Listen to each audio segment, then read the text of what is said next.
Canada should be the richest country in the world. We have the second biggest landmass in the world, the third biggest proven oil reserves, sixth biggest lithium reserves, the biggest uranium and potash reserves, 154 million acres of farmland, and 4 coasts that are either on or leading to tidewater. We have an abundance of energy for data centers and cold weather to cool them down. We have 41 million highly educated, brilliant people ready to get it done. So why aren't we the richest country in the world? The answer? Gatekeepers. We can't get out of our own way. It takes more than 17 years to get the average mine approved and built in Canada. Do you support the Prime Minister's decision to veto the Northern Gateway pipeline, Mr. Carney? I understand the veto of the Northern Gateway pipeline. Support it? I think it's sensible. I wasn't involved in the decision, but I think it was the right decision. Carney opposed pipelines in Canada while his company bought pipelines in the Middle East and Asia. It's clear that this is not about the environment.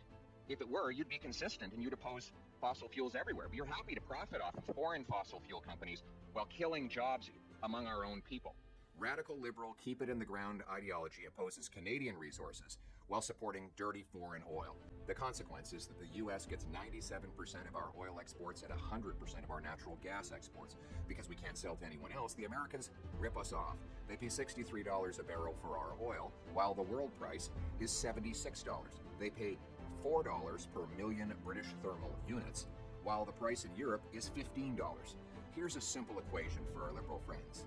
When you sell something for $4 that is worth $15, you get really poor really fast. Enough.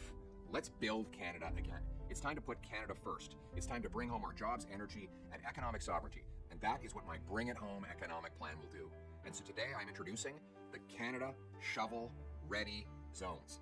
Canada Shovel Ready Zones will be areas already permitted for construction. Here's how we'll get it done. First, we will identify a spot that makes sense for, say, a power station, LNG plant, pipeline, or other major project. Second, we'll make sure it is a safe place that won't harm people or the environment. Third, my government will work with other levels of government to lock down the zoning and permits in advance. Fourth, we'll offer pre-permitting before even getting an application, so that permits could be published online with a checklist that businesses would have to complete in order to protect nature and people. Then, businesses could buy the land, move in, hire people, and build, knowing they already have the permits. Let me be clear about this. It's not that the permits will simply be faster, it's that they'll be already done. We would publish a permit online with the normal safety and environmental requirements. And then companies could come in immediately, buy the rights for it, and begin building, hiring local First Nations and other Canadians to generate the paychecks in order to liquefy that gas, ship it off to Asia in order to break Asian dependence on coal, or send it off to Europe to break European dependence on Russian gas, turning dollars for dictators into paychecks for our people. We'll unleash hundreds of billions of dollars of investment in power plants, nuclear energy, mines, pipelines, data centers, and much more.